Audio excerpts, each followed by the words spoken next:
안녕하세요. 네. 너무나 부족한 사람을 이렇게 귀한 자리에 초청해 주신 것 감사하고, 또 이렇게 말씀을 나눌 수 있는 기회 주신 하나님께 감사를 드립니다. 이 강단에 서서 어떤 말씀으로 또 우리 선배 목사님들과 또 우리 동역하시는 목사님들과 은혜를 나눌까 이렇게 생각을 하다가 그 소통이라는 좀 생각을 했습니다.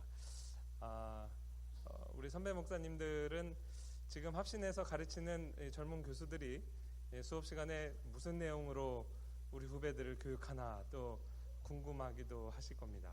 사실 오늘 이 본문 말씀은 제가 종교개혁사를 가르치면서 특히 성례신학, 종교개혁의 성례신학을 가르치면서 우리 전도사님들과 함께 묵상하고 나누는 성경 본문입니다.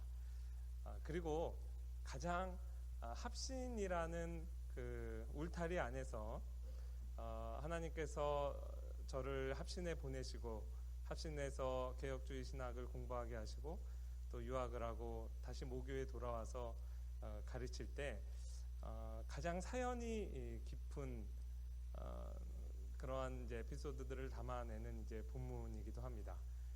제가 합신에서 교육받으면서 또 이렇게 받은 은혜를 또 여러 우리 동문 목사님들과 더불어서 나눌 수 있게 하신 또 우리 주님께 감사를 드립니다.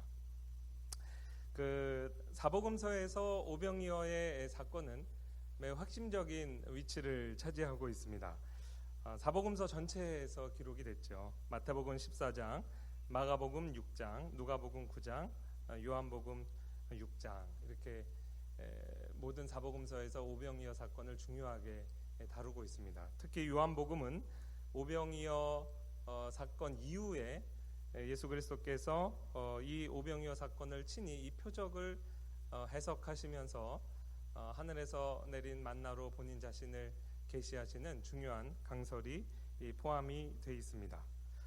이 오병이어 사건을 우리가 오늘 이 저녁에 크게 네 가지 관점에서 접근을 해보도록 하겠습니다. 하나하나의 관점이 제가 합신에서 수업을 받으면서 또 이후에 교회사를 공부하면서 성경을 다시 읽도록 만든 그러한 하나의 이제 프레임워크라고 볼 수가 있습니다. 해석의 어떤 틀이라고 볼 수 있죠. 첫 번째 틀은 제가 어떤 제목을 붙였냐면 이제 긍휼 사역으로서의 오병이어의 표적 사건입니다. 사실 오병이어의 표적 사건은 우리에게 큰 의문을 던져줍니다. 예수님께서 공생애를 시작하실 때 광야에서 마귀의 시험을 받으셨습니다. 마귀의 시험을 받으셨을 때 마귀가 첫 번째로 메시아에게 건넨 그 유혹 시험이 마태복음 4장 3절에 기록되어 있습니다. 시험하는 자가 예수께 나와 이르되 내가 만일 하나님의 아들이거든 명하여 이 돌들로 떡덩이가 되게 하라.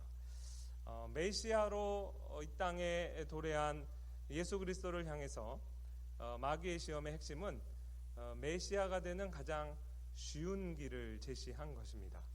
이 세상의 권위자가 되고 또 주권자가 되는 길, 이 세상에서 임금이 되고 오늘날로 이야기하면 대통령이 되는 가장 확실한 근거는 경제 문제를 해결하는 것이다. 빵 문제를 인생에게 해결해 주면 누구도 이 땅에서 메시아가 될 수 있다, 왕이 될 수 있다라는 것이죠. 왜 고난의 십자가의 길을 가려고 하느냐? 쉬운 메시아의 길이 있다. 그것을 이제 제시했다고 봅니다. 사실 오늘날도 마찬가지입니다. 대통령 선거 때만 되면 경제 정책을 우리가 중요하게 생각을 합니다. 경제 문제를 해결하면 그것은 이제 훌륭한 정치인이고 또 훌륭한 정권이다. 이렇게 국민들이 판단을 하는 것이지요. 예나 지금이나 마찬가지인 것 같습니다. 이 시험에 대해 예수님께서는 단호하게 거절하십니다. 기록되었을 때 사람이 떡으로만 살 것이 아니요 하나님의 입으로부터 나오는 모든 말씀으로 살 것이라 하시면서 예수 그리스도의 메시아의 사역이 분명히 마귀가 제시한 이 노선과는 다르다는 것을 천명하고 시작을 하셨습니다. 그런데 이 메시아 예수 그리스도의 천국운동의 이 큰 원칙에 어떤 면에서는 정면으로 위배되는 표적을 예수께서 친히 이루신 것입니다. 이 남자의 수만, 성인 남자의 수만 5천이니 약 15,000에서 2만 명이나 되는 무리를 예수님께서 기적을 일으키셔서 다 배불리 먹이십니다. 이 민중들의, 이 대중들의 반응이 어땠을까요? 요한복음 6장 15절의 말씀에 보면 예수께서 그들이 와서 자기를 억지로 붙들어 임금으로 삼으려는 줄 아시고 다시 혼자 산으로 떠나가시니라. 역시 마귀가 처음에 유혹했던 그 내용이 그대로 실현이 됩니다. 빵 문제를 해결하니까 무리의 즉각적 반응은 우리가 기다리던 메시아가 왔다 이겁니다. 그래서 예수 그리스도의 의견을 묻지 않고 억지로 붙잡아다가 우리에게 당신과 같은 메시아 왕이 필요합니다 하고 예수 그리스도를 붙잡아다가 임금으로 삼으려는 그 무리의 반응이 성경에 기록이 되어 있습니다. 사실 예수님께서 우리 이렇게 수련회 하는 것처럼 광야에서 은혜로운 집회를 하셨을 겁니다. 근데 이제 마지막 집회 끝나고 오병이어 표적을 일으키니까 뭐 그 전까지 받았던 은혜는 다 까먹고 당장 이 사람을 우리의 메시아로 삼아야 되겠다 하고 무리가 예수께 달려오고 예수님은 그 무리를 이제 피해서 산으로 도망하시는 장면이 나오죠. 어떻게 보면 혼란스러운 결과입니다. 우리가 이렇게 3일 동안 4일 동안 은혜로운 집회하다가 맨 마지막에 우리 총회장님께서 이렇게 축사를 하셨는데 갑자기 기적이 일어나가지고 우리가 무슨 배불리 먹는 사건이 일어나면 얼마나 그 사건 자체가 가지고 있는 충격과 그 인상 때문에 이전에 은혜 받은 기억이 다 잊혀지게 되는 것, 그거 굉장히 오늘날도 만약에 그런 일이 일어난다면 오병이어의 표적 같은 사건이 일어난다면 사실 그 비슷한 현상이 일어나지 않을까 그런 생각이 듭니다. 예수님께서 이 사건을 이러한 반응을 미리 예측을 하셨습니다. 그래서 무리를 따돌리고 해산시키기 위해서 예수님께서 산으로 이제 피하십니다. 산으로 피하는데 무리들이 이 예수를 억지로 잡아다가 임금을 삼아야 되니까 사실은 이제 포기하지 않습니다. 예수님이 올라가신 산을 포기합니다. 그 날에 이제 정황을 한번 우리가 이미지네이션 하는 거죠. 한번 그려보면 굉장히 드라마틱합니다. 예수님께서 산으로 피하셔서 해가 뉘어뉘어 질 때까지 이제 기다리십니다. 그리고 제자들을 먼저 보내시죠. 그러니까 제자들이 예수님은 놔두고 제자들만 해변가로 나옵니다. 예수님과 제자들이 타고 다니는 배가 한 척 있습니다. 그러니까 이제 무리들이 저기 예수 나온다 그러고 갔다 보니까 예수는 없어 그러는 거죠. 그러니까 다시 포위망을 구축을 하고 예수님의 제자들이 예수님은 빼고 배를 타고 바다 건너편으로 가는 것을 목격을 합니다. 무리들이 이렇게 눈을 부릅뜨고 보는 거죠. 그리고 밤새도록 그 무리들은 거기서 이제 지킵니다. 예수님은 산에서 혼자 기도하시다가 정황을 보면 산 꼭대기에서 그 바다에서 풍랑을 만나서 힘들어하는 이제 제자들을 보시죠. 그리고 나서 그 제자들에게 이제 다가가십니다. 여러분께 나눠드린 우리 수련회 이제 첫째 날 집회 거기 핸드아웃에 이렇게 보면 그 도표를 제가 그려놨는데 예수님께서 무리를 걸으신 사건이 오병이어 사건하고 이렇게 짝을 이루어서 나타납니다. 마태복음, 마가복음, 요한복음에 예수께서 무리를 걸은 사건이 있죠. 그런데 그 세 사건이 다 동전의 양립처럼 오병이어 표적을 일으킨 다음에 바로 등장을 합니다. 그 둘 사이의 연결고리는 그 논리적인 선후 관계는 요한복음에 자세히 나와 있습니다. 그래서 이제 중세에 그 유명한 성경 해석가 이제 베데가 예수님께서 무리를 따돌리기 위해서 이렇게 홀로 산으로 올라가셔서 기도한 사건이나 그 이후에 예수님의 행보에 대해서는 요한복음을 참조해라 이렇게 기록을 하고 있어요. 그러니까 요한복음이 이 공간복음에서 나오는 어떤 사건들과 사건들 사이의 연결고리를 이렇게 잘 설명해 주는 경우가 있습니다. 이 경우도 그렇습니다. 그 예수님께서 한밤중에 산에서 내려와서 이제 무리 포위망을 한 사람이 뚫는 것은 이제 그렇게 어렵지 않습니다. 해변가로 나오셨어요. 해변에 나왔는데 하나밖에 없는 예수님과 제자들이 타는 이제 배는 없죠. 이제 배에 있는 곳을 또 무리들이 이제 지키고 있었을 것입니다. 예수님께서 배가 없는 것을 보고 이들을 향해서 걸어가기 시작합니다. 그게 무리를 걸은 사건입니다. 그러니까 예수님께서 왜 무리를 걸었는지는 성경에 그 정황적인 증거가 분명히 나와 있어요. 왜 무리를 걸으셨죠? 배가 없어서가 정답입니다. 그러니까 배가 없어서 걸으신 거예요. 그게 예수님께서 무리를 지금 따돌리고 있는 그 전체적인 일종의 007 작전 같은 그 무리를 해산시키는 그 과정 가운데 있었던 표적입니다.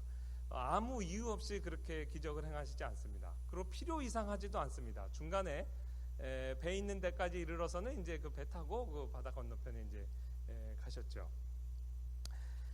그렇게 해서 그날 밤이 이제 지나가요. 그 다음 날이 밝았습니다. 그 오병이어 표적을 보고 놀랬던 그 군중이 예수님을 포위하고 있었는데 보니까 제자도 없고 예수님도 없는 것 같아요. 소문이 들리기를 바다 건너편에 예수가 나타나셨다, 이 소식을 듣습니다. 그래서 무리들이 배가 있는 사람들은 이제 자기 배를 타고 그 건너편으로 가죠. 그리고 이제 배가 없는 사람은 그게 이제 바다 북쪽에서 이렇게 도보로 갈 수도 있는 거리입니다. 이렇게 돌아서 바다 건너편에 있는 예수를 만납니다. 무엇이 제일 궁금하겠습니까? 예수님이 언제 어떻게 오셨는가, 그게 궁금하지 않겠습니까? 요한복음 6장입니다. 요한복음 6장 22절. 이튿날 건너편에 서 있던 무리가 배 한 척 외에 다른 배가 거기 없는 것과 또 어제 예수께서 제자들과 함께 그 배에 오르지 아니하시고 제자들만 가는 것을 보았더니, 24절입니다.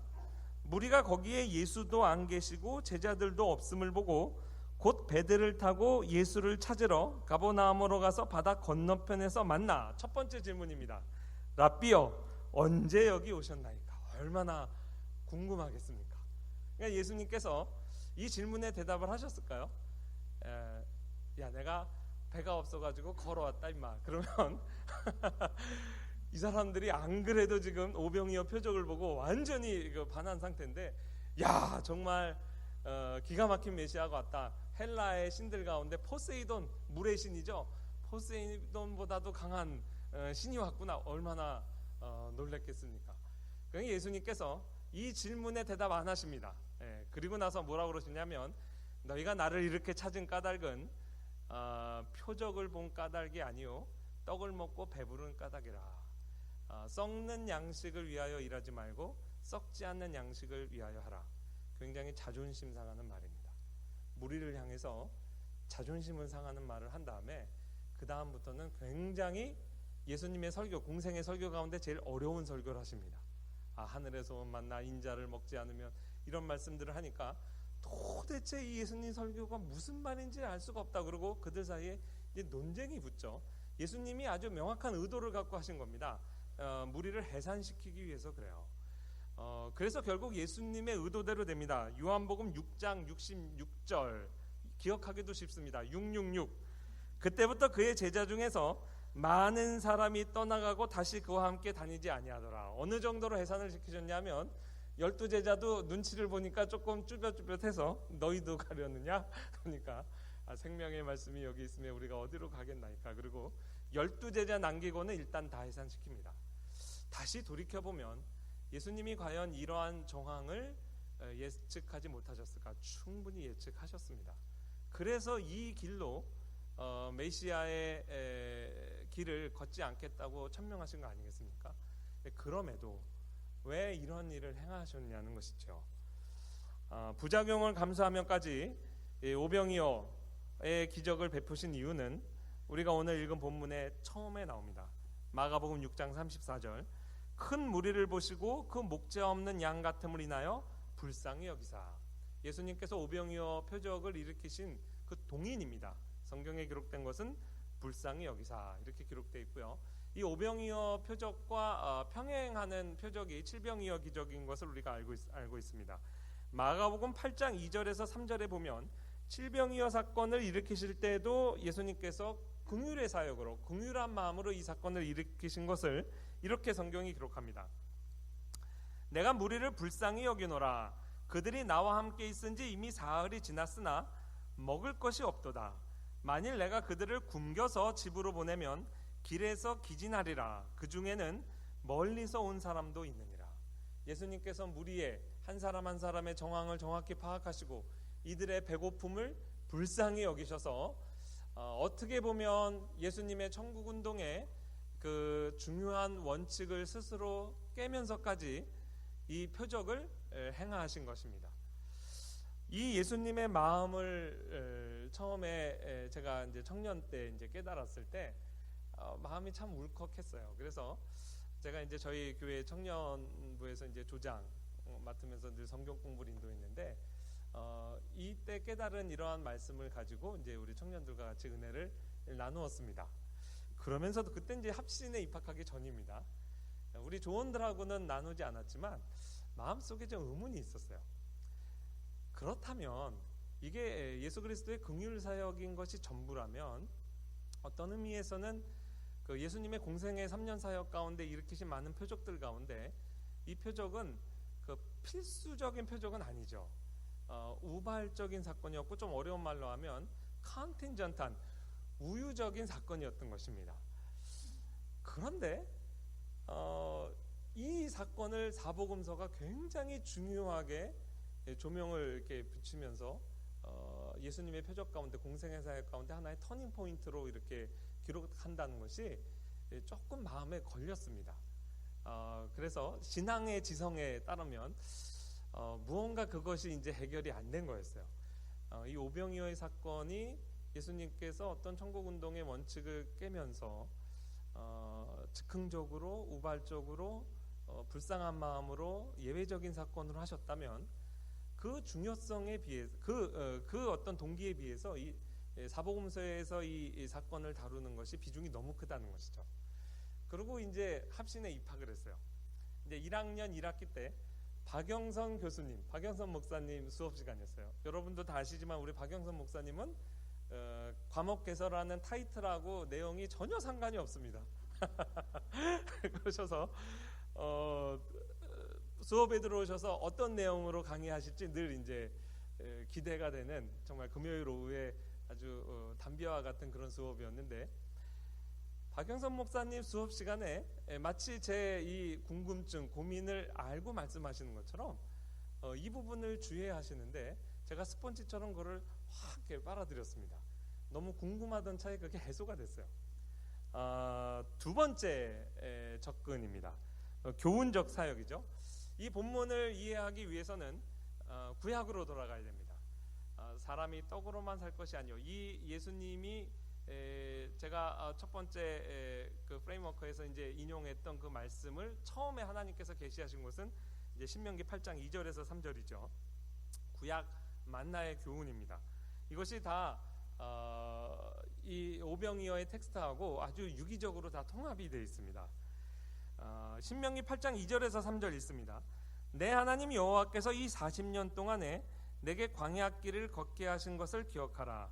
이는 너를 낮추시며 너를 시험하사 내 마음이 어떠한지 그 명령을 지키는지 지키지 않는지 알려 하심이라.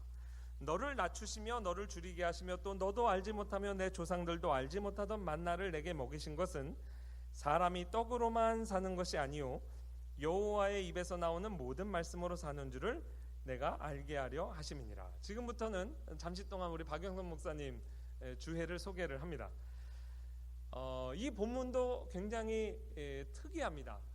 하나님께서 그 이스라엘 백성, 광야에서 이스라엘 백성을 시험하신 내용이 사람이 떡으로만 사는 것이 아니라 하나님의 입으로 나오는 말씀으로 사는 것을 알게 하시려고 가르치신다고 하면 사실 우리의 상식적인 생각은 이렇게 수련회 와서 금식 수련회로 선포를 하고 한 3일 동안 금식하면서 말씀 사경회를 하는데 너무 은혜로워서 그 밥 먹는 것도 다 까먹는 뭐 이러한 어떤 우리가 체험을 하면 그 내용하고 이게 이제 잘 어울릴 것 같은데 오히려 하나님께서 이들을 만나로 배불리 먹이시는 사건을 통해 오히려 사람이 떡으로만 사는 게 아니구나를 깨닫게 하셨다는 거죠. 그러니까 이 본문 자체도 우리가 해석을 할 때 조금 주의를 해야 됩니다. 근데 박영선 목사님의 이 말씀이 저한테 굉장히 설득력 있게 다가왔어요. 이 이스라엘 사람들이 기본적으로 가지고 있었던 태도는 환경 결정론이라는 것입니다. 하나님 앞에서 광야에서 불평할 때 원래 우리는 괜찮은 사람인데 우리가 지금 이 모양 이 꼴이 되는 것은 우리의 환경이 열악하기 때문에 그렇습니다 라는 것이 이들의 항상 불만의 요인이라는 거죠. 광야니까 먹을 것이 없죠. 목이 마르죠. 사는 조건이 척박하죠. 그래서 항상 하나님 앞에 나아가서 불평과 원망을 제기하면서 우리에게 물을 주시고 먹을 것과 입을 것을 주시면 우리가 이럴 사람들이 아니라는 거죠. 근데 이러한 태도에 대해서 하나님께서 이들의 요청에 신실하게 응답을 하십니다. 그래서 광야 40년 동안 이들이 하나님으로부터 공급받은 것은 중요합니다. 노동의 대가가 아니라 은혜로 받습니다. 예를 들면 의식주에서 먼저 의에 해당하는 부분 신명기 8장 4절 이 40년 동안에 내 의복이 헤어지지 아니하였고 내 발이 부르트지 아니하였느니라. 그러니까 신발, 옷, 의류를 하나님께서 신실하게 공급하셨다는 거죠. 뭐 40년 전 입었던 옷인데 해지지 않았다 그런 의미가 아니죠. 그것을 발이 뭐 그럼 40년 전 발 사이즈가 그대로 계속 유지됐겠습니까? 그러니까 하나님께서 이 의복의 문제, 이 베이직 니드죠. 인간에게 있어서 아주 기초적인 필요를 늘 신실하게 넘치도록 채워주셨다는 의미고, 또 하나 주택의 문제입니다. 주택의 문제는 출애굽기 13장 22절 낮에는 구름기둥 밤에는 불기둥이 백성 앞에서 40년 동안 떠나지 않습니다. 낮에는 에어컨디셔너 틀어주고 밤에는 히터 틀어줍니다. 에어컨디션이 이렇게 작동을 하고 히링이 작동을 하면 그게 뭐 집이죠. 그러니까 그 안전한 쉘터, 쉼터를 하나님께서 신실하게 이제 제공을 하신 것이죠. 그리고 나서 이제 먹는 문제죠. 먹는 문제를 하나님께서 만나, 이들이 박영선 목사님 자주 쓰시는 표현으로 반란한 그 다음 날도 아침에 만나를 먹을 수 있도록 하나님께서 신실하게 먹을 것을 공급하셨죠. 여러분 이런 생각하신 분들 좀 있을 겁니다. 누가 나를 이런 베이직 니드, 의식주 문제만 해결해주면 내가 마음껏 내 비전을 향해서 이렇게 펼칠 수 있을 텐데, 사실 역사 가운데 어떻게 보면 거의 유일하다시피 합니다. 하나님께서 이 많은 국민을 40년 동안 의식주를 노동의 대가가 아닌 것으로 그냥 무상 제공하셨습니다.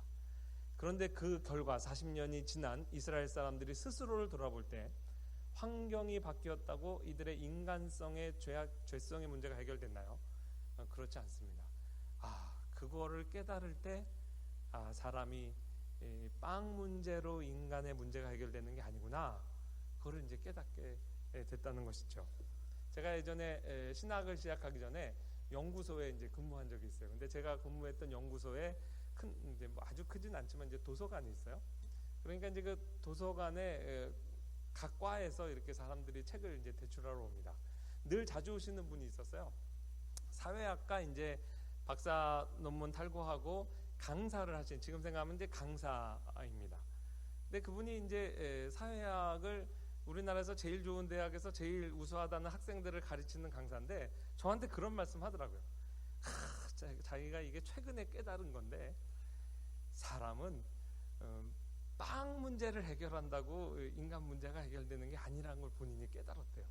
제가 사실 겉으로는 이렇게 진지하게 이렇게 고개를 끄덕였지만 속으로 피식 웃었어요. 그 우리 주일학교 애들도 하는 건데 그렇게 석학이라는 분이 열심히 공부해서 깨달은 게 사람은 떡으로만 사는 거 아니다. 그거 우리 예수님께서 말씀하시고 주일학교 애들도 다 아는 겁니다.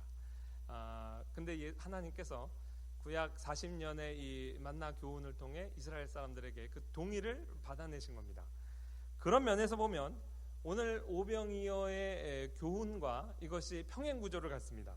요한복음 6장 26절 예수께서 대답하여 이르시되 내가 진실로 진실로 너희에게 이르노니 너희가 나를 찾는 것은 표적을 본 까닭이 아니요 떡을 먹고 배부른 까닭이라. 썩을 양식을 위하여 일하지 말고 영생하도록 있는 양식을 위하여라. 예수님께서 그 유대인의 메시아 신앙의 현주소를 적나라하게 고발한 것입니다. 너희가 우리를 이방인과 다른 하나님으로부터 율법을 받고 또한 제사장 나라로 또한 메시아 신앙을 가진 고귀한 민족으로 스스로를 생각하지만 결국 너희가 반응하는 것은 이방 사람들이 빵 문제 앞에서 반응하는 것과 무엇이 다르냐 이거죠. 결국 너희의 그 속마음, 너희가 기다리는 메시아, 너희가 가지고 있는 그 메시아 신앙이라는 것은 그 현주소는 결국 이방인들이 구하는 것, 인간의 빵 문제 그거 앞에서 무릎을 꿇는 거 아니냐. 그들의 모습을 이제 돌아보게 한 것이죠. 그리고 그 다음에 이 말씀을 합니다. 만나 교훈하고 같죠. 썩는 양식을 위하여 일하지 말고 썩지 않는 양식을 위하여 하라. 그리고 썩지 않는 양식이 무엇인지 바로 계시합니다. 이 양식은 인자가 너희에게 주리니 인자는 아버지 하나님께서 인치신 자니라. 표적을 본 까닭이 아니오. 이렇게 말씀하신 이유는 이제 오병이어의 표적을 제대로 해석하라 이거죠. 오병이어의 표적은 기표와 기의로 돼 있죠. 기표라는 것은 무언가 자기보다 더 중요한 기의를 가리키고 있는 것입니다. 오병이어 그 사건, 떡 그 자체에 머무르지 말고 그 떡이 가리키는 기의를 눈을 들어 바라보라 이거지. 그게 누구냐? 예수 그리스도 메시아 본인을 이제 계시하신 겁니다. 이 면에서 보면 제가 왜 박영선 목사님 그 주회를 들으면서 제 신학교 들어오기 전에 그 의문이 일순간에 해소됐다 생각하냐면, 이 교훈적 사건의 시각에서 보면 이 오병이어의 사건은 필연적 사건입니다. 그리고 이 오병이어의 표적을 통해서 내가 메시아다, 이 너희가 기다린 메시아 신앙의 실체가 나다라는 것을 예수님께서 밝히 드러내신 것이죠. 구약 40년의 만나의 교훈이 필수적이었다면 오늘 오병이어의 사건은 매우 필연적인 사건이었던 거예요. 그래서 하나님께서 이런 궁금증도 해결을 해주시는구나. 얼마나 좋았는지 몰라요.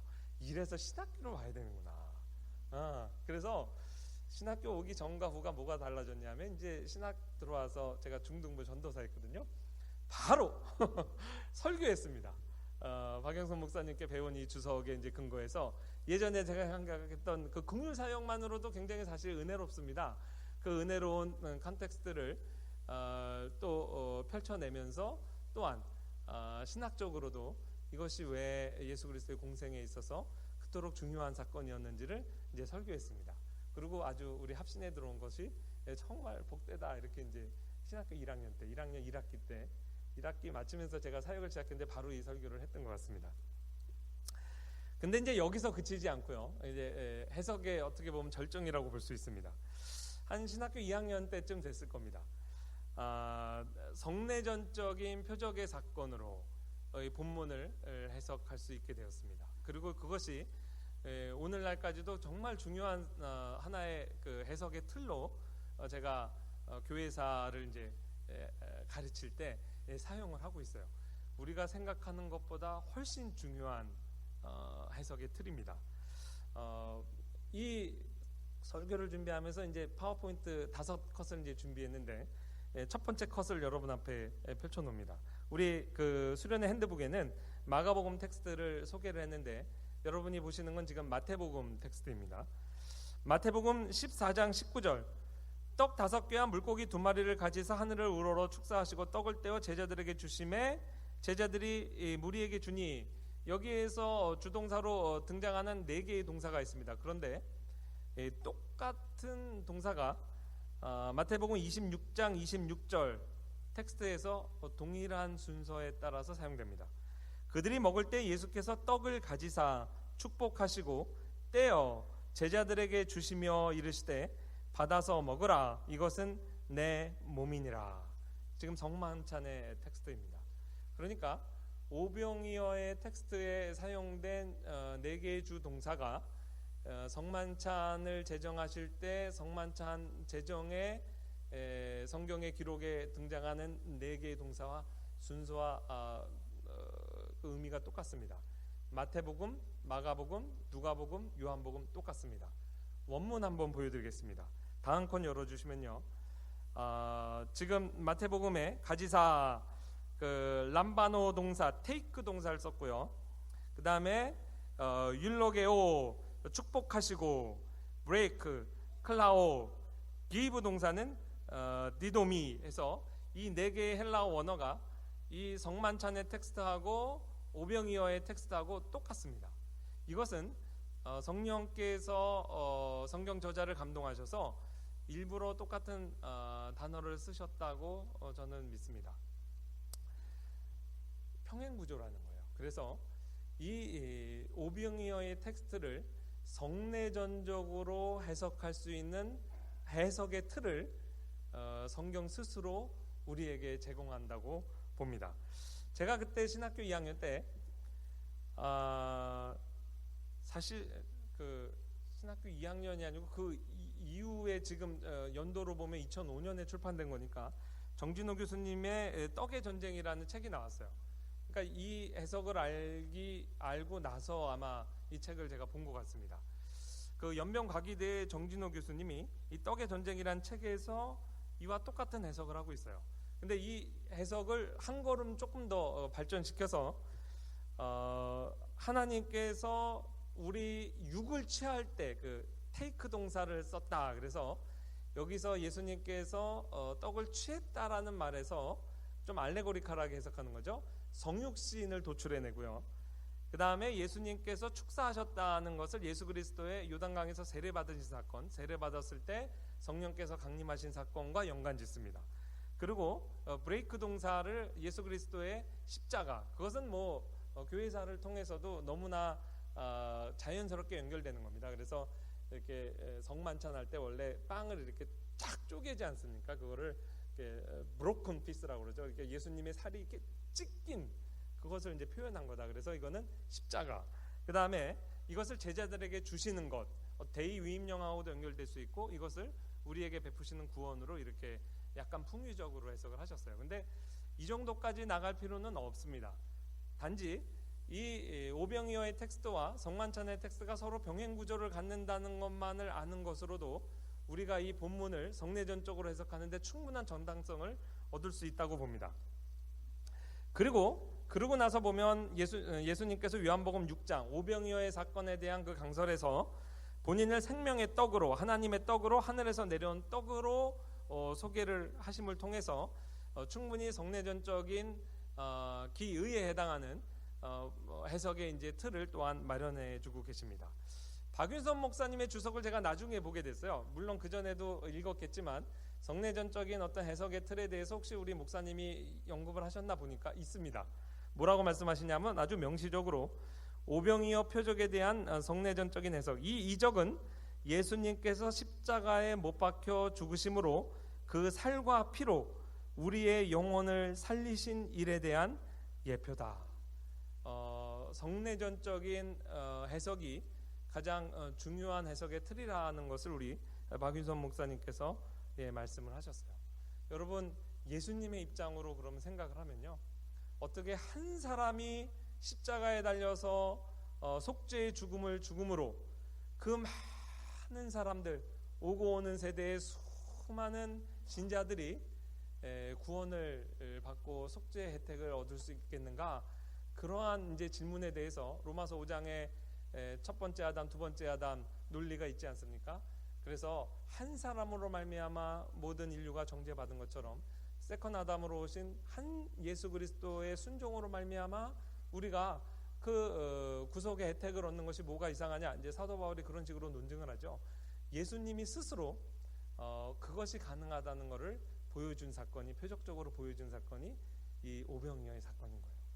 예수님께서 살과 피를 우리를 위해 내어주셨는데 그 예수님의 살과 피로 수많은 그 회중이 배불리 먹는 모습을 보면서 예수님이 얼마나 기뻐하셨을까, 그 생각을 하게 되면 정말 마음이 이렇게 애잔해지면서 감동도 있고 눈물도 나고 얼마나 은혜를 제가 받았는지 모릅니다. 제가 그래서 이게 교훈적인 사건으로서의 필연적인 것뿐 아니고 여기에 복음이 있구나. 이 오병이어의 사건이 단순한 우리의 육적인 배고픔을 해결한 사건이 아니구나. 그래서 예수님께서 이 사건 후에 요한복음 6장에서 그 긴 강설을 하시면서 핵심적인 예수 그리스도의 살과 피에 대한 성내전적인 해석의 틀을 열어주셨구나. 이게 이제 깨달아지면서 제가 많이 울었습니다. 그리고 나서 전도사 생활하면서 토요일 날 그 처음은 물론 아닌데 아주 기억에 남는 그 밤을 보냈어요. 잠을 한 잠을 못 잤어요. 잠이 안 오는 거 있죠.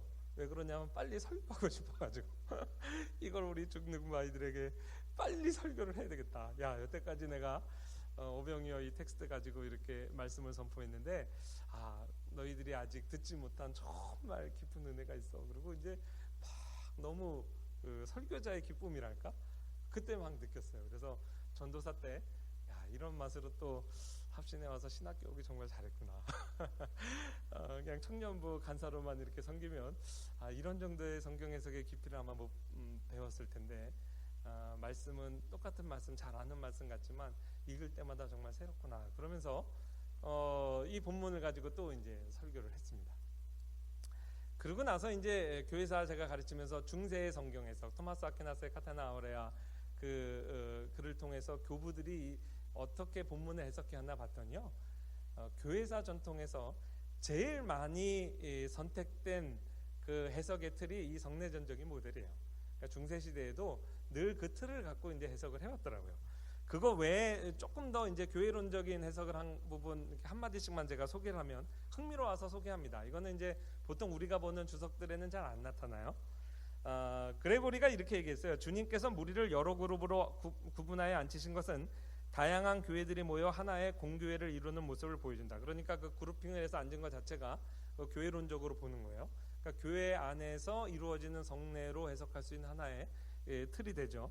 아까 소개했던 베데는 이렇게 얘기합니다. 구주께서 전혀 새로운 종류의 음식을 만들어내시지 않았다. 이것은 주님께서 성육하셔서 설교하신 내용이 율법과 선지서에 이미 예언된 것 이외에 다른 것이 아님을 보여준다. 중세 시대에도 이런 통찰력도 있으면서 건전한 해석이 있습니다. 예수님의 사역은 구약에 대한 온전한 성취지 전혀 새로운 계시가 아니라는 거죠. 위제롬이라는 교부는 이렇게 해석했습니다. 남은 떡과 12강줄이, 남은 떡을 12강줄에 거두어 드린 것은 이스라엘의 남은 자들이 구원을 받을 것을 가리킨다. 그냥 흥미로운 포인트에서 저희 추가로 한번 소개를 합니다. 그래서 세 개의 해석을 가졌잖아요. 얼마나 좋아요. 이게 수련회 때 하면 똑똑했다. 그냥 이번 수련회 전체 주제 오병이어하고 첫째 날 집회 본문 똑같고 두 번째 날 기본적 사역, 세 번째 긍휼 사역, 기본적 사역, 그다음에 성례전처. 이래가지고 이제 제가 더 이상의 은혜를 구하지 않겠다고 하나님 앞에 이제 했어요. 수련회를 4일 보통 안 하니까 요 해석을 그냥 이렇게 딱 액자에 넣어가지고 더 이상의 은혜는 제가 감당치 못하겠습니다. 이렇게 신학교 시절에 딱 액자에 넣어놨어요. 마음속의 액자에. 얼마 지나지 않아서 하나님께서 깨뜨리셨어요. 아마 3학년 졸업하기 전에 또 다른 네 번째 해석을 알게 됐습니다. 근데 이 해석의 틀은 이전의 세 개하고는 좀 다릅니다. 이전까지는 이제 이러한 내용을 제가 깨달을 때 성경 해석에 이런 송이꿀같이 다른 것이 있구나. 그리고 이걸 빨리 우리 아이들에게 설교해야지. 그래서 자꾸 우리 회중을 생각했는데 이 네 번째 해석은 하나님께서 저에게 퍼스널하게 아주 개인적으로 말씀하신 그러한 해석이었어요. 그래서 사실 이 네 번째 해석 앞에서 제가 본문 앞에서 정말 무릎을 꿇게 되었습니다. 제자도. 다시 본문을 읽어보면 본문이 이상합니다. 무엇이 이상하냐면 예수님께서 강조하시는 내용이 있어요. 마가복음 6장 37절. 어차피 예수님께서 오병이어 사건을 일으키실 것인데 예수님께서 12 제자를 향해서 너희가 먹을 것을 주라 그러십니다. 마가복음 14장 16절에서 17절. 예수께서 이르시되 갈 것 없다. 너희가 먹을 것을 주어라. 누가복음 9장 13절. 예수께서 이르시되 너희가 먹을 것을 주어라. 예수님께서 표적을 일으키시는 당사자지만 예수님께서 이 떡을 제자들이 나누어 주도록 하십니다. 이것에 특별한 의미를 부여하신 것임에 틀림없습니다. 그리고 나서 가만히 생각하면 오병이어의 기적은 두 단계의 기적입니다. 두 단계를 거쳐서 일어났어요. 저는 그렇게 확신하고 있고요. 교회사에서는 아우구스티누스가 제 편을 좀 들어주고 있습니다. 잘못 얘기했죠? 제가 아우구스티누스 편에 영향을 받았다 이렇게 얘기하는 게 순서상은 맞겠죠? 예수님께서 12제자를 불러 모으시고 12제자 앞에서 1인분을 12인분으로 바꾸십니다. 제자들 눈이 휘둥그레겠죠. 오! 역시 우리 예수님. 야, 이게 어떻게 1인분이 12인분이 됐지? 그리고 예수님께서 50명, 100명, 그러니까 한 3배씩 얘기해야 되죠. 한 150명, 300명 이렇게 그룹핑 돼 있는 사실 2만 명 정도 되는 회중이니까 12명이 감당하기 쉽지 않았을 겁니다. 그 회중에게로 나아가도록 합니다. 나아가서 현장에서 제자들이 떡을 떼서 그 그룹에게 나눠줄 때 두 번째 단계의 오병이어의 기적이 일어났다고 봅니다. 그게 아니라면 사실 우리 정도 규모 밥 먹는 거 얼마나 힘드니까. 근데 그거 제자 한 사람이 이만큼씩 뻥튀기 된 걸 들고 갔다라고 생각할 수가 없죠. 그래서 사실은 그 밑에 인용문을 제가 소개를 했는데 아우구스티누스의 기독교 교양, 성경 해석사의 교과서입니다. 500록 이상으로 필독서예요. 특히 우리 개혁파 신학을 공부한 사람들은 이 책은 반드시 읽어야 된다고 저는 생각을 해요. 아우구스티누스가 성경을 어떻게 해석해야 되는가 해석에 관한 교과서를 썼는데 그게 두껍지도 않습니다. 그리고 여기에 우리가 웨스트민스터 소요리 문답에서 고백하는 인간의 제일 되는 목적, 하나님을 향유하는 것, 하나님을 즐거워하는 것, 이 표현도 사실 아우구스티누스의 이 저작에서 나왔어요. 자, 이 저작에서 서론에서 아우구스티누스가 이런 얘기를 합니다. 저 기적의 떡덩이들은 제자들이 굶주린 사람들에게 나눠주기 전에는 5개와 7개였다. 그러나 그들이 나눠주기 시작하자 수천 명이 먹고 배가 불렀지만 남은 부스러기를 여러 바구니에 가득 채울 수 있었다. 떡덩이들이 다른 사람들에게 떼어주는 과정에서 이렇게 더 불어난 것과 같이 주님께서 이 일로 인해서 나에게 이미 주신 그 생각들은 내가 다른 사람들에게 나눠주기 시작하자마자 하나님의 은혜로 더 부를 것이다. 그러므로 이렇게 나눠주는 일을 할 때에 손해를 보거나 가난해지는 것이 아니라 더욱 놀랍고 불어나고 풍성해질 것이다. 지금 이 교과서는 성경 해석의 교과서인데 마지막 4부는 설교학 교과서입니다. 그러니까 성경을 이렇게 해석해서 결국 누구에게 이걸 교육하고 있냐면 설교자예요. 오병이어의 표적에서 제자들이 누린 기쁨을 설교자의 기쁨으로 묘사하고 있어요. 여러분, 우리도 마찬가지입니다. 강단 앞에 쓸 때, 강단 앞에 서기 전에 하나님 앞에 하나님 말씀을 우리가 묵상할 때 하나님께서 특별한 은혜를 주시죠. 1인분입니다. 근데 우리가 이런 두려움이 있어요. 나는 이렇게 은혜를 받았는데 이 말씀을 우리 50명, 100명, 500명, 1000명, 심지어 10,000명, 20,000명 되는 회중도 있죠. 과연 1인분으로 나에게 깨닫게 하신 은혜가 강단 앞에서 하나님 말씀을 선포할 때 그 정도 뻥튀기가 될까? 된다는 거예요. 된다는 거. 예수님은 12인분이지만 제자들의 입장에서 보면 얼마나 두려웠겠어요. 나는 예수님이 아닌데, 게다가 예수님은 12인분인데 내가 맡은 회중은 얼마나 배고픈 회중이 좀비처럼 나만 쳐다보고 있는데 1인분 갖고 가면 그거 누구 코에 붙이겠어요. 그런데 현장에서 그것이 50명이든 100명이든 200명이든 500명이든 떼어주는 과정에서 오병이어의 기적이 일어난 거예요. 2단계 기적입니다. 현장에서 일어나는 기적이에요. 오늘날 우리 아우구스티누스가 볼 때도 설교자들이 이 기적을 매주 체험하고 있는 겁니다. 여러 가지 의미가 있습니다. 제가 학교에서 이제 담임 교사도 하잖아요. 이제 3학년 우리 전도사님들 이렇게 보면 나가기 전에 다 상담해요. 그러면 이제 큰 교회에서 이제 사역하게 된 전도사님들이나 아직 사역제가 안정해진 전도사님들이나 다 나름대로 고민 많이 합니다. 무슨 고민할까요? 우리 그 담임 목사님은 공부를 너무 많이 하시는 분이어서 그게 두려워요. 어떤 전도사님은 우리 교회는 50명, 제가 사역하는 교회는 50명밖에 안 되는데 거기 대학 교수님이 6명 있어요. 그런 전도사님도 있었어요. 떨린다는 거죠.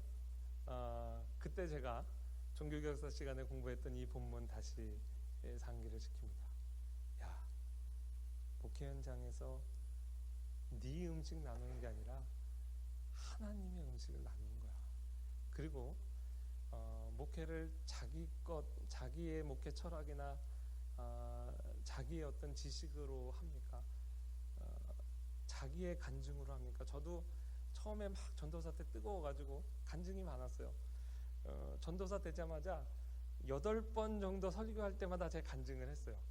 8번 설교하고 나니까 다 미천이 떨어지더라고요. 또 할 수는 없잖아요.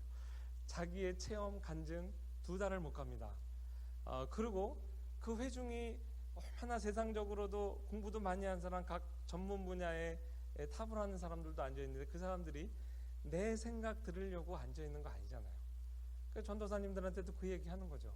우리의 사역이라는 게 어차피 우리 거 갖고 하는 거냐, 하나님의 것을 가지고 하나님의 것을 하나님의 백성들에게 나누는데, 그것을 기적으로 오병이의 표적을 일으키신 분 하나님이고 현장에 가면 된다. 그래서 고민이 많은 사람일수록 빨리 현장에 보내야 됩니다. 그러면 얼마 지나지 않아서 졸업하고 나서도 야전 사령군처럼 아주 밝은 모습으로 목회 현장에서 만납니다. 제자들도 그런 체험하지 않았을까 생각해요. 어떤 면에서 눈물이 많이 납니다. 제자들에게 이 체험은 제자 훈련에서 반드시 필요했습니다. 그 짧은 거리지만 굉장히 두려웠을 겁니다. 난 예수님이 아니죠. 이 떡은 내 떡도 아니죠. 게다가 예수님이 일으키신 표적과는 그 사이즈와 비교할 수 없는 기적이 일어나야 되는데 과연 될까? 예수님이 승천하고 예수님이 계시지 않고 예수님께서 대위 임령을 주셔서 제자들이 335 간 게 아니라 다 따로따로 아무도 복음을 모르고 아무도 자기를 모르는 곳으로 파송받아 갔습니다. 그럴 때 아마 오병이어의 표적에 참여했던 이날을 생각했으리라 생각합니다. 그때도 두려웠는데 현장에 가니까 거기서 예비된 하나님의 기적을 만났지. 내가 지금 이 복음 들고 가지만 이 1인분 복음, 이것이 이 땅을, 이 나라를, 이 민족을 먹이고 살찌우게 하고 변화시키는 것을 기대하며 갔을 것이라 생각을 합니다. 그 면에서 예수님께서 유독 이 표적을 일으키시 전에 너희가 먹을 것을 주어라, 제자들의 손을 통해서 이 표적적인 기적이 일어나도록 하나님께서 배려를 해주셨습니다. 이거 깨닫고 제가 엉엉 울었어요. 여태까지는 나를 위한 얘기라기보다는 이걸 통해서 우리 회중들을 먹이는 그 생각만 했었는데 내 모습이 정말 그렇구나. 나에게 있는 두려움. 그렇지. 지금 이 순간도 마찬가지죠.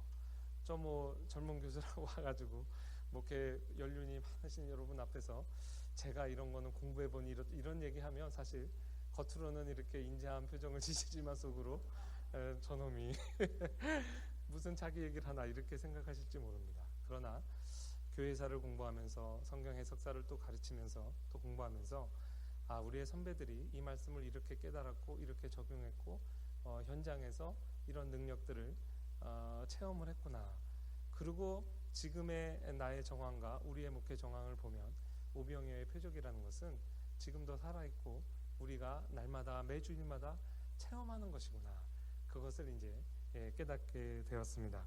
제자들의 기쁨도 알게 됐죠.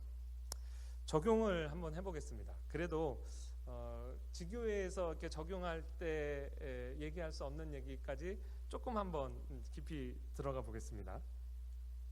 첫 번째는 아까도 말씀드렸다시피 이제 중세와 종교개혁기를 다 통과하면서 이 오병이어의 텍스트를 교회사에서 우리 선배들이 어떤 부분에서 신학적인 논쟁 가운데서 적용을 했는가. 첫 번째가 바로 성만찬 논쟁입니다. 표적이라고 했으니 표적이라는 건 기표와 기의로 구성이 되어 있습니다. 기표와 기 중에 어느 한 요소가 없어도 그건 이제 표적이 아니죠. 우리가 이제 마르부르크 우리가 종교계 500주년을 기념하면서 이제 우리 학생들을 데리고 같이 마르부르크 이제 연극도 하고 학교에서 한번 그랬었습니다. 루터파의 여러분 이제 다 기억이 나실 겁니다. 루터파의 성만찬론은 이제 공제설이고, 뭐 켈빈의 그 성만찬론은 영적 임재설이고, 또 쯔빙글리는 이제 기념설이고, 이렇게 해서 우리가 서로 많이 다투었지, 이런 정도 아마 기억을 하실 겁니다. 이 성만찬론을 해석하는 아주 간단하면서도 쉬운 또 프레임워크가 역시 표적, 기표와 기로 나누어 보는 거예요. 성만찬에서 빵과 포도주는 기표입니다. 그러니까 빵과 포도주 없이 우리가 성만찬 할 수 없어요. 그렇죠? 그래서 성만찬의 성례에 있어서 기표는 필수적이에요. 그거 없으면 안 됩니다. 그런데 그것이 가리키는 것이 예수 그리스도의 살과 피죠. 그러니까 빵과 포도주는 있는데 그것이 가리키는 예수 그리스도에 대한 복음을 전혀 모른다. 그것도 성례가 성만찬이 이루어질 수가 없어요. 자, 그래서 빵과 포도주도 있고 그것이 가리키는 예수 그리스도와 예수 그리스도의 복음, 그걸 집행하는 자나 참여하는 모든 회중이 알 때 성만찬, 성례다운 성례가 이루어지는 거죠. 그 틀로 보면 캐톨릭의 화채설은 성례가 아닙니다. 왜냐하면 얼마나 미신화되어 있냐면 사제가 축성할 때 기표인 빵이 예수 그리스도의 살로 바뀐다 그랬어요. 그러니까 화채설 그 자체가 곧 기표가 기의가 돼버리는 거죠. 그렇죠? 그러니까 기표 자체가 어떻게 보면 기의가 기표가 돼버린 거예요. 그러니까 두 요소가 이미 없어져서 그거는 성례가 아닙니다. 또 하나 반대극단에 신령주의자들이 있어요. 신령주의자들은 직통계시 받는 사람이라 생각하면 돼요. 이분들은 교회사 전통에서 이렇게 보면 기의만 강조해요. 하나님께 성령께서 내게 지금 직접 말씀하시는데 성경은 못하라 읽냐? 성령께서 지금 직접 나에게 감동하시는데 성찬이 뭐가 필요했느냐? 그래서 기표 무의 이론이에요. 그래서 이 양쪽 극단의 로마 캐톨릭 화채설과 이쪽 성례 신령주의자들의 그 전통이 있는 거예요. 그거는 아니죠. 그러면 기표기가 있으면서 기표가 기를 제대로 가리키는가? 그 면에서 보면 공제설 어떨까요? 괜찮습니다. 공제설을 화채설하고 헷갈리는 분들이 있는데 전혀 사실이 아닙니다. 마틴 루터가 보면 역정을 낼 거예요. 왜 공제겠어요? 기표로서 떡과 포도주는 떡과 포도주 그대로 있습니다. 기표는 변함이 없어요. 그건 그냥 빵이고 포도주일 뿐이에요. 그런데 빵과 포도주 우리가 그 성찬을 할 때 실제적으로 예수 그리스도께서 임재하신다는 거죠. 그것이 예수 그리스도가 기의에 해당합니다. 그러니까 일단 성만찬론에 있어서 성례론에 있어서 기본의 선은 넘지 않은 거예요. 그거 괜찮은 거예요. 이쪽 극단에 괜찮은 거 안에서 이제 이쪽으로 치우친 쯔빙글리의 기념설이 있습니다. 우리가 이제 교과서적으로 배운 건 그래요. 조직신학적으로는 이렇게 정리하고요. 역사신학은 또 완전 달라요. 우리가 아는 기념설 뭐 이렇게 하고 좀 다릅니다. 긍정적인 면에서 이 쯔빙글리의 기념설은 루터 쪽에서 봤을 때는 쟤네들은 기의만 강조하고 떡과 포도주는 강조 안 한다고 생각해서 아주 비판을 했어요. 그도 그럴 것이 이 쯔빙글리가 마르부르크 회의할 때 캐치프레이즈로 내건 성경 말씀이 요한복음 6장에 나오는 살리는 것은 영이니 육은 무익하니라. 그거 갖고 나왔어요. 그러니까 이 오병이어의 텍스트죠. 그게 의미가 있어요. 야, 살리는 것은 영이니 육은 무익한데 너는 왜 그 무익한 떡과 포도주에 그렇게 연연하냐? 그래서 루터를 공격한 거죠. 그래서 루터를 너는 기표에 매몰된 사람, 이 루터 쪽에서는 너는 기의에 매몰된 사람, 이렇게 해서 이제 둘이 싸움을 했는데 전체적인 큰 틀에서는 기표기가 보존됐다는 측면에 있어서 다 정죄받을 건 아니에요. 다 괜찮은 거예요. 우리는 이제 리폼드 전통에 있으니까 아무래도 쯔빙글리의 설명이나 켈빈의 설명에 더 익숙합니다. 그래서 우리 전통에서는 이 루터를 이렇게 오해를 많이 해요. 그래서 루터 쪽의 오해를 한번 푸는 그 말씀을 좀 드리도록 하겠습니다. 이 말씀 하나 드리면 여러분은 바로 알아들으실 거예요. 그 핸드북에 보면 루터가 왜 이렇게 기표를 강조했느냐 하면요, 루터에게 기표는 설교가 포함됩니다. 복음 제시가 포함됐어요. 그러니까 그 내용 보세요. 그러나 그 모든 순서에 있어서 외적인 것이 우선되어야만 한다. 그리고 내적인 것은 그 뒤에 외적인 표지를 통하여 오게 된다. 즉 외적인 표지를 통하지 않으면 그 어느 것도 내적인 것을 받아 가질 수 없다는 사실이다. 왜냐하면 하나님께서는 외적인 말씀과 표지 없이는 절대로 아무에게도 성령과 믿음을 부어주시지 않기 때문이다. 그러니까 루터에게 있어서는 지금 제가 이렇게 설교하는 행위가 우리는 영적인 거라고 쉽게 생각하는데 루터가 볼 땐 이게 지극히 육적인 걸로 봤어요. 실제로 우리가 말씀을 볼 때 눈을 사용하고 음성을 사용하면 음파를 통해서 하나님의 말씀이 내 고막을 때리죠. 다 이걸 물리적인 변화로 본 거예요. 그러니까 이러한 구체적인 말씀의 제시 없이, 복음의 제시 없이 어떻게 믿음과 성령이 신자의 마음에 임재하시겠냐, 그렇게 얘기한 거죠. 우리가 볼 때 충분히 이해할 수 있습니다. 그러니까 루터가 볼 때는 복음 제시 없이, 복음에 대한 이해 없이 절대로 믿음과 성령이 역사하지 않는다라고 얘기한 것이 곧 그의 이제 공제설, 성만찬론에서 공제설과 이제 연결되는 거예요. 물론 기독론적인 부분에 있어서 심각한 약점을 갖고 있기 때문에 그것이 그 이후 세대의 논쟁이 됐지만, 적어도 성만찬론에 있어서 외적인 기표로 말씀, 성만찬은 보이는 말씀, 이거는 보이지 않는 말씀, 그러나 둘 다 기표. 자, 이렇게 해서 성만찬론에 있어서는 이 예수 그리스도 오병이어의 표적 사건이 이렇게 중요한 이제 역사적 함의를 가졌습니다. 이것을 조금 한 단계 더 적용을 하겠습니다. 우리 쪽에서는 우리 김영재 교수님 저희 가르치실 때 세례 요한의 신령주의적인 어떤 신앙이 우리에 많이 좀 이제 가까운 것처럼 가르쳐 주셨어요. 이것도 이제 같은 맥락이죠. 우리는 그 세례 요한 좋아합니다. 그 세례 요한이 가지고 있던 신앙이 우리 김영재 교수님 표현에 따르면 좀 신령주의적인, 아까 지금 쯔빙글리의 성만찬론하고 조금 가까운 그쪽에 있어요. 그러니까 우리도 그쪽의 마음이 조금 더 이제 열려 있다고 봅니다. 그리고 나서 보면 왜 세례 요한이 신령주의적 신앙이라고 그러느냐? 예수님께서 말씀하셨죠. 세례 요한이 와서 먹지도 않고 즐기지도 않을 때 사람들이 뭐라 하냐면 귀신 들렸다 그랬어요. 근데 인자는 와서 먹고 마시네, 먹기를 탐하는 자여 죄인들의 친구다, 이렇게 해서 세례 요한의 그 천국운동의 캠프의 분위기와 예수님의 천국운동의 분위기가 사뭇 다르다는 것을 예수님께서 인지하셨어요. 기표기로 얘기하면 세례 요한은 기표, 떡이나 포도주 먹고 마시는 걸 통해서 기의에 도달하는 그것보다는 기의 자체를 굉장히 중요하게 생각하는 전통에 있었다고 봅니다. 그 세례 요한의 당시 모습이 어땠을까? 제가 그림 하나를 준비했는데요. 그 스페인의 르네상스 화가 엘 그레코의 세례 요한입니다. 세례 요한의 그림을 그 교회사에서 이렇게 뭐 미술사에서 찾으면 거의 이 그림하고 비슷합니다. 세례 요한의 의식주 어땠을까요? 광야에서 살고 그냥 의복은 최소한의 의복, 그 다음에 먹는 거는 메뚜기와 석청이에요. 우리 전도사님들이 사역지를 구하는데 담임 목사님 면접을 하러 갔더니 저런 모습으로 나타나면 아마 선택하기 힘들 겁니다.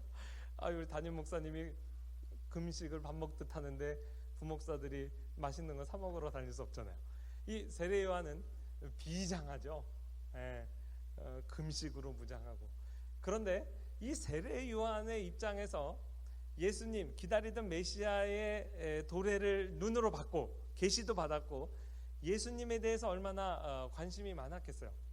근데 이 세례 요한이 성경을 가만히 읽어보면 예수님에 대해서 굉장히 실족합니다.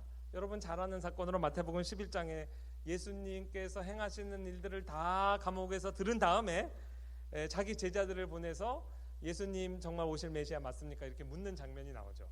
예수님께서 나로 인하여 실족하지 않는 자라고 언급하신 거 볼 때 세례 요한이 실족한 거 맞습니다.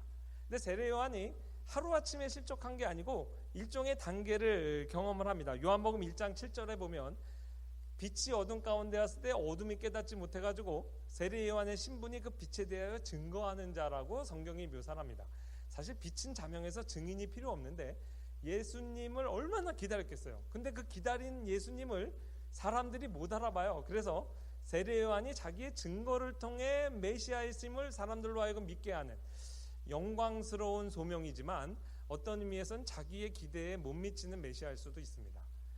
메시아가 왔으면 정말 모든 사람 앞에서 밝히 그 빛을 드러내서 사람들이 깜빡 죽어야 되는데 자기가 증거함을 통해서 예수님을 믿도록 해야 되는 그것도 이제 그의 기대에 어긋났죠. 마태복음 3장 14절에 보면 예수님이 물세례 받는 사건이 나옵니다. 예수님은 물세례 받을 뿐이 아니라 불세례를 베푸시는 분이어야 되는데 세례 요한이 자기의 기대에 어긋나서 이거 왜 그러세요? 그렇게 하고 예수님이 일으키니까 예수님이 이렇게 해서 선을 이루어야 된다. 구속사의 수순을 밟자 이렇게 사실 말씀을 하신 거죠. 오순절에 성령 강림이 있기 전에 우리 죄인들과 죄인을 대표해서 세례 같이 연합하는 이 물세례가 하나의 기표로서 가리키는 예수 그리스도의 연합, 그 이후에 고난 이후의 부활, 그 다음에 성령 강림. 예수님께서 사실은 세례 요한이 채 깨닫지 못하는 모습으로 이렇게 다가오실 때 세례 요한이 사실 실망했을 수 있어요. 세례 요한의 제자가 예수님 때문에 예수님의 제자들 때문에 실족하는 장면이 마태복음 9장에 기록되어 있습니다. 예수님께 찾아와서 제자들이 질문을 하는데 어떻게 보면 세례 요한의 질문일 수도 있어요. 예수님 제자들은 왜 금식하네요? 우리도 금식하고 예수님이 그렇게 흉보는 바리새인들도 금식하는데 왜 예수님 금식 안 해요? 그러니까 예수님이 야 신랑하고 있을 때 무슨 금식을 하냐? 신랑은 뺏길 때 그때 할게. 사실 포인트는 뭐예요? 지금 하겠다는 거예요? 안 하겠다는 거예요? 지금 안 하고 먹고 그런 면에서도 실족한 겁니다. 그러다가 오늘 마태복음 11장 세례 요한이 예수님 앞에서 정말 이거는 내가 예수님께 물어봐야 되겠다 하고 결정적으로 실망하는 내용이 11장에 나오는데 그 9장하고 11장 사이에 세례 요한이 감옥소에서 예수님이 뭐 하나 들어봤던 내용이 우리가 오늘 생각해도 정말 재미있습니다. 예수님이 그 사이에 기록된 거 보면 배당장 야이로의 딸 죽은 자 살리고 혈루병 걸린 여인 살립니다. 치료합니다. 그 다음에 시각장애인 치료하시고 그 다음에 언어장애인 청각장애인 치료하세요. 그 다음에 10장에 보면 제자들을 파송하시는데 신유은사를 줍니다. 그리고 귀신 쫓는 능력을 줘서 파송해요. 전체가 신유 집회하는 그러한 양상으로 기록되어 있어요. 그러고 나서 세례 요한이 이분은 우리가 기다린 메시아가 아닐지 모른다라고 의심한 거죠. 우리식으로 얘기하면 오늘날 한국교회가 힘들잖아요. 어느 날 합정신학교를 갔더니 박윤선 목사님 무덤이 파헤쳐 있어요. 이게 웬일이냐? 박윤선 목사님 부활하신 겁니다. 박윤선 목사님 부활해서 막 그 매스컴들이 왔어요. 박윤선 목사님이 내가 천국에서 너무 답답해서 왔다. 내가 개혁주의 목회의 본질을 보여주마. 그리고 이제 강의 개설을 하실 줄 알았더니 팔도를 돌아다니면서 신유 은사 집회 하시는 거예요. 죽은 사람 살리고 막 안준뱅이 일으키고 그 다음에 방언 터뜨리고 그러니까 우리가 이 박윤선 목사님 맞는가 이런 의문을 갖는 거죠. 신학연구위원회에서 그거 조사해봐라. 지금 그런 맥락입니다. 근데 얼마나 이게 재밌냐면 그 제자들이 왔을 때 요한의 제자들이 왔을 때 누가복음에 보면 마침 그때 그랬어요. 마침 그때 각색 병든 자들이 예수님 앞에 왔어요. 그러니까 예수님이 야 너 잘 왔다. 너희 보는 것 그대로 가서 세례 요한에게 가서 얘기해라. 그리고 안진뱅이 일어나! 딱 일어나고 맞지? 난 메시아야. 자, 하나도 안 믿는 분위기로 보셔서 마태복음 11장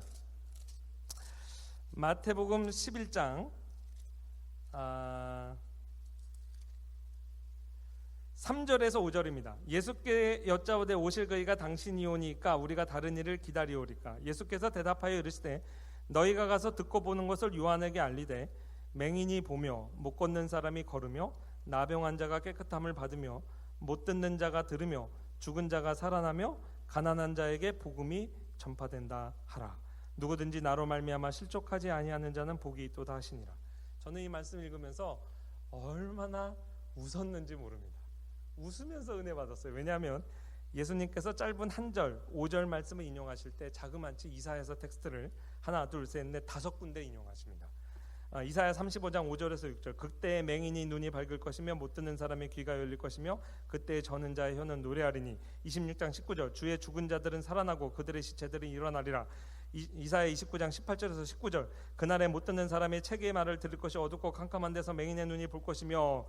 42장 7절. 내가 눈먼 자들의 눈을 밝히며 갇힌 자를 감옥에서 이끌어내며 흑암에 앉은 자를 감방에서 나오게 하리라. 61장 1절에서 2절. 주의 영이 여호와의 영이 내게 내리셨으니 이는 여호와께서 내게 기름을 부으사 가난한 자에게 아름다운 소식을 전하게 하려 하심이라 하면서 유명한 그 구절들을 인용하시죠. 공통점은 뭐냐면 전체가 이사야 텍스트입니다. 무엇이 세례 요한의 뒤통수를 치느냐? 이 이사야 텍스트는 세례 요한의 바이블입니다.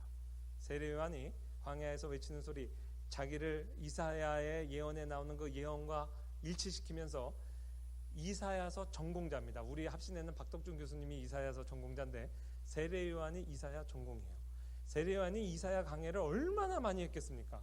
본문을 줄줄 외우고 있을 겁니다. 그런데 예수님께서 이사야 그 세례 요한의 전공 텍스트를 가지고 이거 다시 읽어 하는 거죠. 세례 요한이 예수님의 교훈 앞에 순교하기 직전입니다. 감옥에서 순교하기 직전에 예수님의 천국운동, 예수님이 가르쳐 주시는 복음의 깊이를 깨달았으리라 확신해요. 예수님이 얼마나 멋진 분이냐면 내가 이미 잘 알고 있는 내 전공을 가지고 그걸 다시 연구해봐. 대화, 깊은 대화로 초청하시는 거죠. 실용주의적인 신앙의 행태를 가진 특징은 뭐냐면 기표를 별로 중요하게 생각 안 하는 거예요. 이 메시아 시대가 되면 시각장애인의 눈을 하나님이 뜨게 하실 것이다.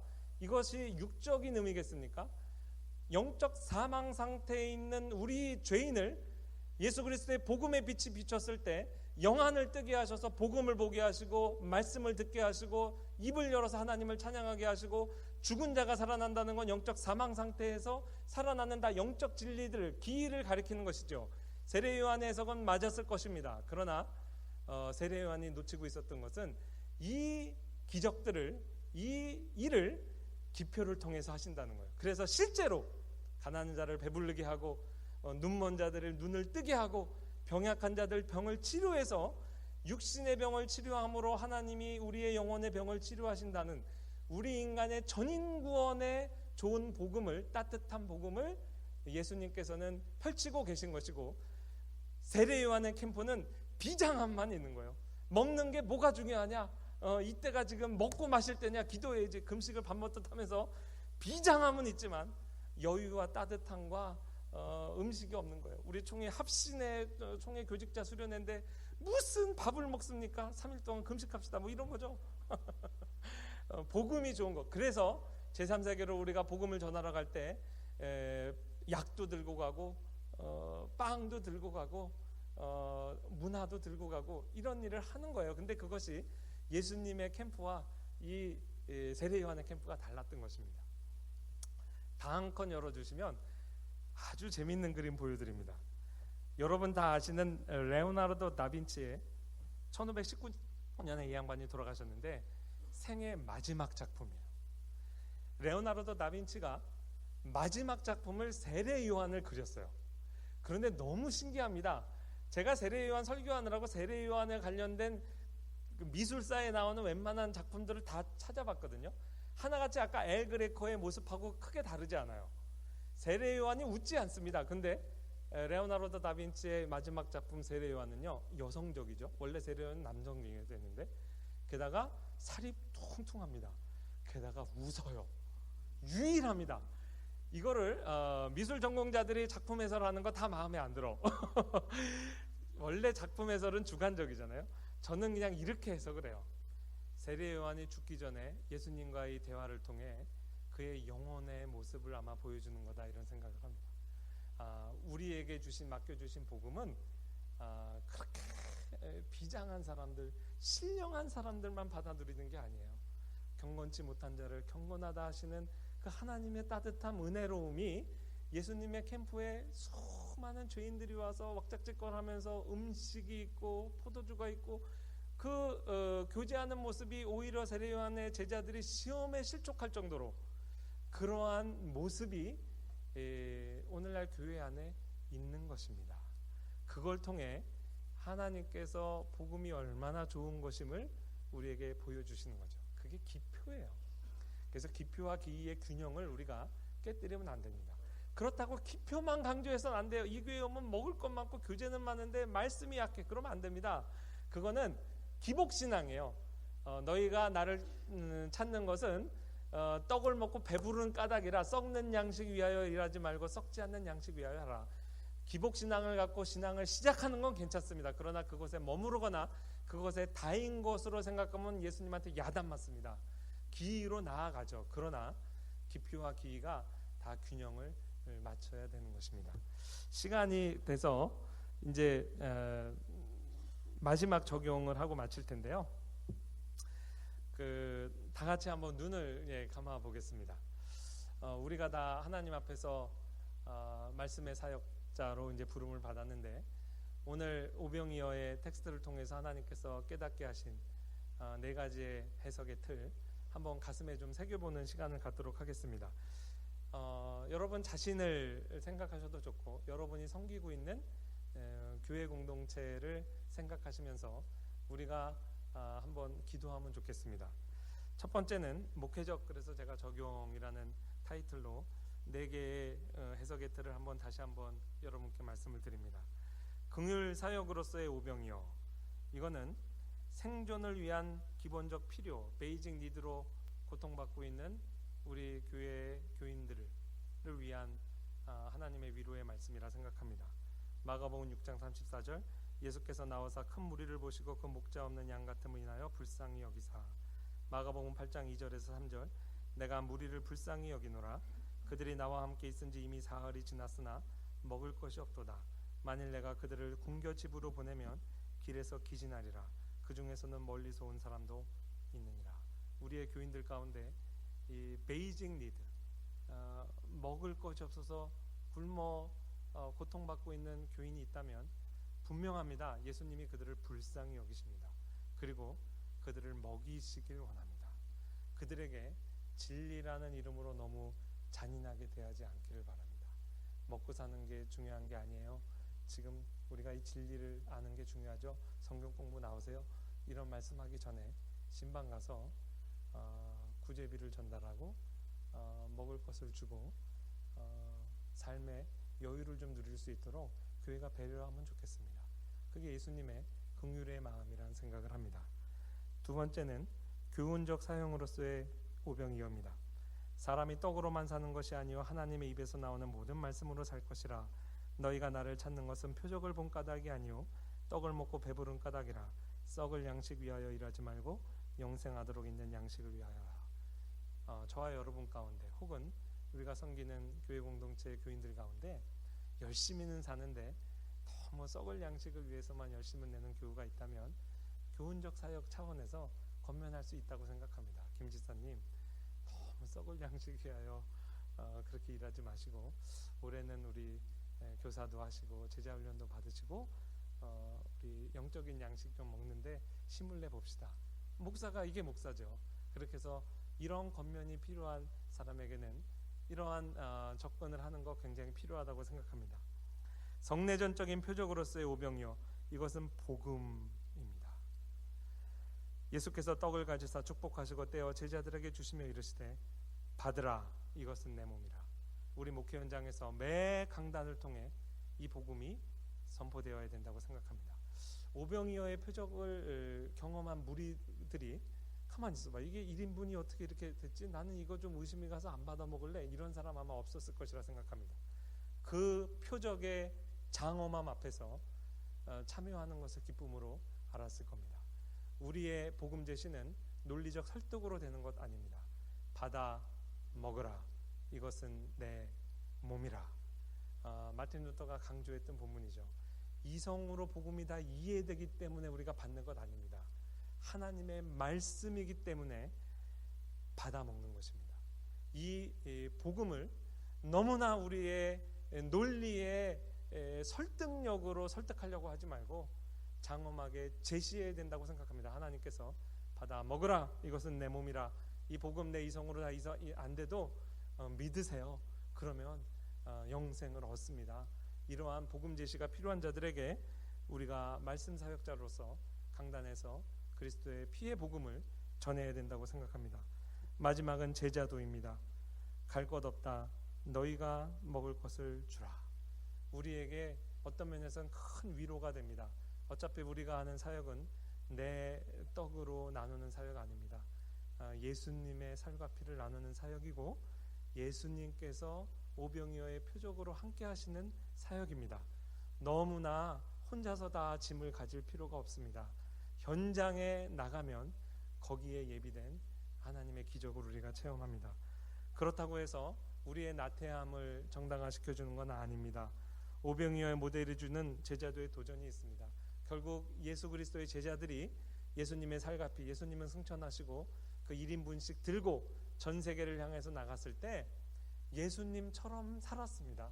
그래서 자기의 몸과 피를 다 내어줘서 순교의 자리로 갔을 때 정말 그들이 뿌린 그 복음의 씨가 오병이어 그 이상으로 민족을 변화시키고 로마 제국을 변화시키는 그런 놀라운 복음의 열매를 그 다음 세대로 하여금 누리도록 했습니다. 우리도 보냄을 받은 자들답게 오병이어의 표적을 현장에서 경험하면서 예수님처럼 우리의 살과 피. 하나님 아버지 감사합니다. 주님의 말씀이 얼마나 정말 달고 오묘하고 깊이가 있는지요.